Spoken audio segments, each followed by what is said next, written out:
Hello again, everyone, and welcome back to Reddit Aliens. I'm John, and as always, thank you so much for being here. Good topic for you today. Let's do it. Have you ever stood up to a stranger in public or told off a bully in public? Please remember to like, share, hype, ask, and listen for shoutouts, and subscribe. When I was in high school, about 14, I was cripplingly shy and kept myself to myself. I spent most of my time in the school library, to be honest. One lunchtime, I was walking across campus when I noticed a huge group of students from all years gathered in a circle around something that I couldn't see. I could see girls squealing and shrieking, and guys daring each other to pick it up. I also heard some dickish teenage boys daring each other to squash it, or to prod it with a stick. I then heard someone near the back of the crowd say it was a disgusting, huge frog, and they wouldn't touch it if someone paid them. I couldn't believe people were being so pathetic about a frog, and even though I was metaphorically crapping myself, and I'm sure went bright red, I pushed my way to the middle of the circle, picked up the poor scared little frog, and marched my way back out down the school fields with it. I was terrified, being a shy person, with all these strangers staring at me, but I wanted to get the frog away from the potential harm. Everyone just went quiet, stared at me, then I could hear them all asking each other, "Who the was that?" as I walked away. I actually was arrested, not charged, for assaulting a woman a few years ago. Once I had witnesses and surveillance tapes to prove that I did it because I was beating the out of my 3-year-old, literally banging the little girl's head against the pavement, they let me off. I've never been in a fight in my life, but I didn't hesitate for 1 second when I came out of the grocery store and saw that. She even lied to the police at first and said that she had dropped the child when I tackled her for no reason. They found tons of evidence of previous injuries on the child, including poorly healed broken bones. She tried to file charges against me for assault, and they were dismissed almost immediately. I really hope that little girl has better parents now and had forgotten most of her early life. I've never been violent, but I didn't want to risk her getting away and taking that little girl home again, and my instincts took over. I was having lunch with a friend at a local restaurant that would frequent in those days, so we got to know the servers pretty well. This one afternoon, we had just ordered with our server, and she turned around to head back to the kitchen. On her way there, she passed another table she was serving where a single man was sitting. He stood up right in her path, and at the top of his lungs, screamed in her face while waving his hands in the air, "Where's my sandwich?" Immediately, without even thinking about it, I yelled back, "Sit down and shut up." I surprised myself, my friend, and the server, and the man, but I'll be damned if he didn't do what he was told. The server escaped back into the kitchen area, holding her laughter. A few years ago, I got off work at 1 a.m. and when driving home found an old lady in a hospital gown and shower cap lying in the center turn lane of a 4-lane road in a really bad neighborhood. I had forgotten my cell phone, so I had to back about a mile to use my payphone. I then went back and parked my car in front of her body with my high beams on to wait for medics. Even at that time of night, there were a lot of people flying by, while at the same time crackheads were walking too, and from trailers nearby. I was scared shitless. Eventually, a tow truck driver stopped and helped. Turns out, he was a paramedic, but he didn't have a cell phone either. We waited with his unconscious lady for about 15 minutes before the ambulance finally found us. I was terrified. All the cars driving by would say I hit her. Turns out, nobody bothered to call for this lady. She was still alive. I left before they loaded her into the ambulance. She will never know I was the one that watched over her to make sure no one ran her over. I was seeing The Exploited in Portland. The band Virus 9 was their opener. This huge, 6'4" bulky guy was being crazy, like he was having a bad trip on acid or something, and it made him go aggro. A bouncer was trying to get him to leave, and this guy pulled a knife on the bouncer. I was in between them, back up against a table with nowhere to go. Not a good place to be. Then bam! The singer from Virus 9 slaps the knife out of the dude's hand and kicks the crap out of him. In the process, he knocked my camera out of my hands and the batteries spilled out. After the guy was dragged out, the singer came back, had a mini flashlight, and helped me find my batteries. Cool guy. I used to work at a Panera Bread in a very affluent neighborhood, and one of my regular customers, Mark, would always order the most time-consuming off-menu items. He was known for being condescending and rude, and he'd bitch about how long it was taking, and he always complained about how we messed up his order. Every Wednesday and Saturday morning, we had to deal with this prick. One busy Saturday morning, a new girl had to take and fill in his obnoxious order. So, of course, she messed up a lot. Considering it was her second day and Mark launched into the most atomic dick rage I've ever witnessed. One of our other regular customers, this sweet old lady, and I mean old lady, we called Aunt Mary, sauntered over to him and smacked the shit out of him with her cane, right over the back of his head. "You say another word to her, I'll whack you in the balls," she says. Mark was totally stunned, speechless. He dipped out. We never saw him again. This is one of the coolest things I've ever seen. I was in church one week and a new person walked in. He was around 25 or so, dressed in jeans and a short-sleeve shirt and clearly uncomfortable. He sits down and people start giving him the stink eye. I quickly realize that they are staring at the copious amounts of tattoos he has. People start whispering to each other, and poor guy looks like he's about to just get up and leave. All of a sudden, one of the church elders gets up. He's a very conservative guy, say about 75 years old. This type of guy who is always wearing a suit, even in the dog days of summer. He walks over to where the guy is sitting and says hello. I thought he was about to ask the guy to leave. The old guy says, "Don't let them bug you. You're not the only one with tattoos." He then takes off his shirt, coat, and rolls up his sleeves. His arms are almost a solid block of ink. Apparently, when he was young, he was in the Navy and got a tattoo in almost every country he visited. He spent the rest of his service hanging out with the new guy and talked to him after service. The new guy has been coming ever since, and no one judges him for his ink.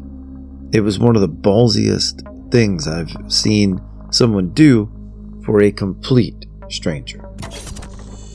When I guess I was about 18 or 19, I was home visiting my parents. I'd been out in the yard playing baseball with my little brother. I was sitting on a porch when I saw our neighbor's wife run out of the house with her child, her husband chasing her. As I'm watching, the husband grabs her by the hair, punches her, and starts dragging her back toward the house while the child watches. My dad tells this story and says, "All I saw was you step into the house, pick up a little slugger, and walk out the front door. By the time my dad got outside, I had walked up to the guy, had the bat over my shoulder, and was saying, 'Let her go or I start swinging.'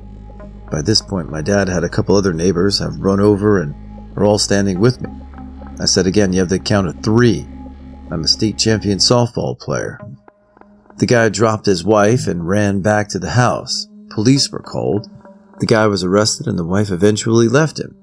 My dad said seeing his teenage daughter threaten a grown man with a baseball bat was one of the proudest days of his life." I've always hated how people talk down to fast food employees. One night, 9 p.m. or so, some lady starts yelling at the guy at the Subway I was eating at about he screwed up her sandwich. The guy behind the counter gets a quizzical look on his face but doesn't say anything. She goes off on him for 20 seconds or so and then throws the sandwich in his general direction.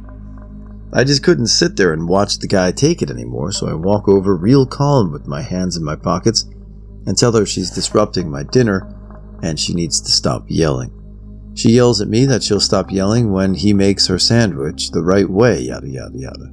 So I ask her real calm, "Were you not standing right here when he made your sandwich for you?" "Of course I was," she replies. "Did he not ask you what you wanted on the sandwich while he was making it?" "Well, yes." "So he put stuff on the sandwich that you didn't ask for?" "Well, no." "Then shut the f*** up, lady." I said. The guy starts grinning. "You can't talk to me like that," she yelled. "No, he can't talk to you like this. I don't work here. You're being rude, loud bitch, and you're interrupting my dinner. Now shut the fuck up." She sputtered for a minute about half the sandwich she threw at the guy, and the guy replaced it. I wouldn't have, but he didn't want to get in trouble, so she was quite polite and took it to go. He brought me a cookie and said thanks. No one had ever stood up to a rude customer like that for him before. As a kid, I was playing with the other kid I had just met there in the local playground. He had brought his 2 action figures with him, Batman and Dr. Freeze. We were playing around with these action figures when these mean-looking older kids came toward us. Without hesitation, I hid the action figures in the sand. The kids then started to push us around and tell us we had to tell them where the action figures were. We both refused, and the mean kids eventually gave up and walked off. I then dug up the action figures and gave them back to the kid. I never met him again, but I'm sure I'm with him in his dreams. TLDR. I saved Batman and Dr. Freeze from a gang of thugs. Edit. It's supposed to be Mr. Freeze, not Doctor, from what I've seen in the comments. Still leaving it Doctor, since that's what we were calling him in my neighborhood. Didn't live in the US.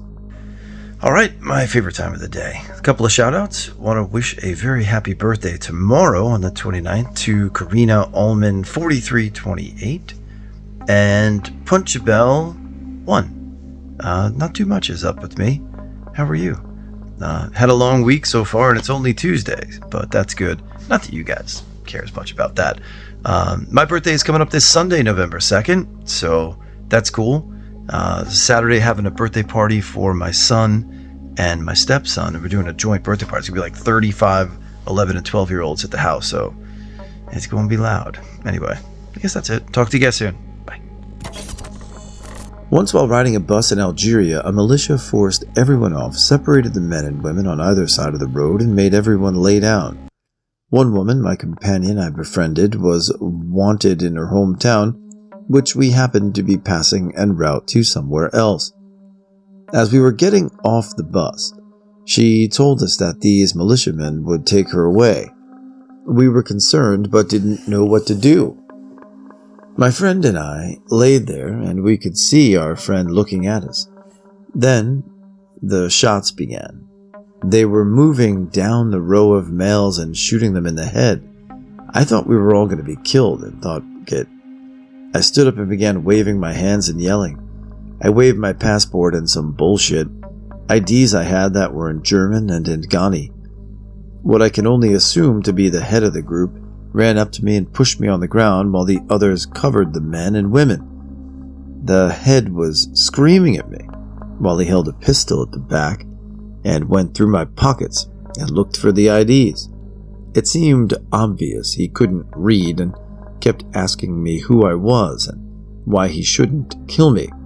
He pulled me up, and as I was making up some bullshit about escorting our female friend to a tribal leader I read about the week before, there was a scuffle near the end of the row with the remaining men.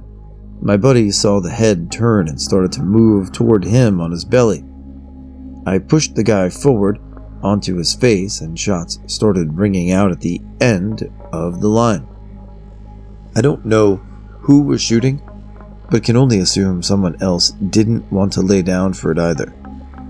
My friend and I and the girl saw our chance as 2 of the women ran toward the head guy and were hitting him with their shoes.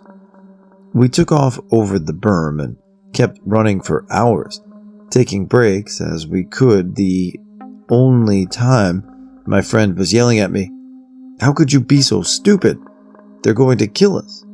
When night came, we lucked out, and a herder and his son took us in.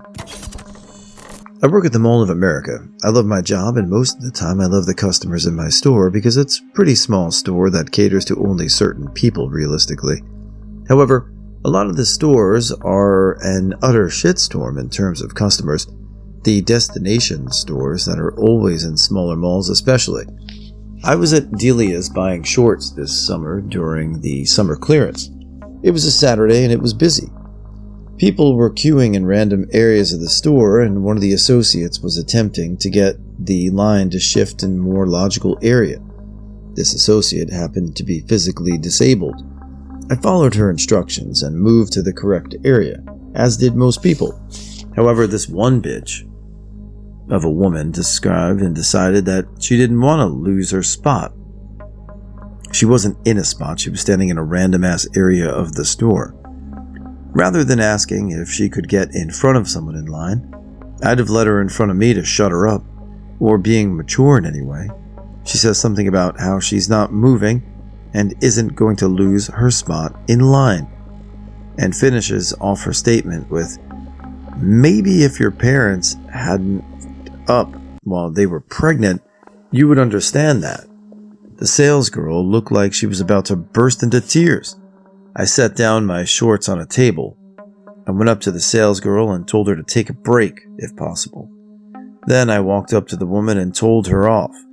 "It's people like you who make this girl's job hell. You're not better than her in any way." And then I exited the store. I went back 4 hours later and bought the shorts, and the girl and her manager thanked me. When I was about 15 or so, we were driving home from a holiday somewhere and stopped in a country town. This is rural Australia. We stopped at a cafe next to a park and were having lunch. In the park next to us was a Chinese family having a picnic, while their little girl, who was probably about 3, was picking flowers. Some old hag was walking down the road, saw the little girl had picked about 2 flowers, and proceeded to call her a stupid cheap, foreign brat, etc. So, us and everyone else in the cafe proceeded to stand up and call her all sorts of lovely things to point out where she drove off. TL, DR, racist old woman was abusing a 3-year-old. I was on a train heading home and had just had a really long day. I was tired, nothing went well that day, got bitched out by my boss for something I wasn't responsible for, and was just done with the day. I sat down, put in my earbuds, and closed my eyes for a while. After a while, I could hear a growing ruckus coming from a few seats ahead of me. I rip out one of my earbuds and hear 3 gentlemen, red thugs, giving an old man a hard time. For over 10 minutes, I listened as these punks berated this old man for literally everything and anything. They said he was too old and should just do the world a favor and kill himself, claimed to have it with his grandchildren, said he contributed nothing to the world, and that he was so weak they'd probably kill him with one punch. After a while, the old man decided to speak up and said that he was a war veteran and had fought in Vietnam and had accomplished more in his life on this earth than any of these 3 fine scholars would ever hope to do. That's when I reached my tipping point with these kids. After saying this, one of the kids retorts, "I don't give a about Vietnam. I hope you lost friends back there. I hope you realize that you're responsible for their deaths." That's when I lost my shit. I got out of my seat and stormed over there. Now, I'm not a big guy, and by any means I was a bit tired, pissed off, and just finished listening to a healthy dose of death metal, so I was a wrecking ball of hostility, rage, and fortitude. I got into these kids' faces and said, "You are perhaps the most ungrateful, selfish, and despicable pieces of scummy that I've ever seen. The fact that you have the audacity to question this man's service to your country, let alone belittle him for as long as you have, shows me that you have no redeeming qualities as a human being. You're vile, degenerate trash, and if you say another word to this man, I will personally throw you off this train. You're a disappointment as a member of my species, and I hope that you realize one day that this tough guy attitude that you're flaunting accomplishes nothing and will one day result in a similar situation like this. But with you getting your face smashed in, now takes a back seat and shut up or get off at the next stop. Choice is yours." Now, right after saying this, I realized that I was outnumbered 3-1. However, these 3 punks were taken aback at the verbal lashing I had just given them and said nothing for the rest of what seemed like an eternity. After a while, I realized I'd won. The especially heinous one just looked to his feet, turned around and sat down. His 2 buddies followed suit. The next stop they got off, Old man thanks me, and I thank him and go about my day. My mom and I had a knack for being in those situations. We honestly don't look for them, but we have a lot of weird stories. In high school, I was a lot like you. I was shy, ate outside the library at lunch while reading. I saw 3 girls on my right a few yards away yelling at another girl. The girl being yelled at seemed to be really scared, and the 3 girls loved it. They started grabbing her by the hair and punching her in the face. I ran over and started pushing them off of her. They were confused for a moment, but started with me. I'm 5'2", 110 pounds, and the only fights I've ever been in were fake cage matches with my cousins and brothers. Apparently that was enough, because I was able to fight them off well enough for them to run away. I went to my next class with a swollen lip, beginnings of a black eye and some bruises, but otherwise fine. There were more stories, but another time I saw a girl getting beat up in her backyard boyfriend's car behind me while I was stopped at a red light. I wanted to get out and beat the shit out of him, but I couldn't, as I had my 2-year-old in the car. Instead, I had the cars around stop, blocking him in. It was easy since everyone saw what was happening. I called 911 and started describing the man and the girl and giving the license plate number. Once he saw me on the phone, he stopped choking his girlfriend and got out of the car to tell me to stop. I hopped back in my car, locked the doors, and watched as another passerby saw that he was coming for my car and started to kick his ass. After the smoke settled, I asked my hero to give me his address. I delivered some baked goods as a thank you. As an ex-Marine, he seemed to like them. Just today at school, me and my friends all sat at a table for lunch and began chatting. Now there's a really far first year at my school. We're seniors, who had left his water bottle on the ground at the foot of our table. He's ginger and red-faced and wears the same t-shirt and shorts every day, even though it's cold here in Canada. So I try to be friendly whenever I see him, so this kid comes over and picks up his water bottle, and my dumbass friends yell, "Forget your water bottle, ass?" As soon as he said that, I saw red. Not 2 seconds after the words left his mouth, I reached across the table and shoved my friend off his spot on the bench, sending him flying a good 8 or 9 feet over the floor. I could feel and hear him being winded as my hands made contact with his chest. Everybody around us started laughing as he got up. I looked at the younger kid and said, "Don't listen to that asshole, dude. None of us like him anyway." I know this probably wasn't the ideal reaction, but I was just so fucking mad that I didn't even take a second to think about it. I remember when I'd just arrived at high school and how fucking insecure I was. If someone had said something like that to me, I probably would have gone home and cried that day.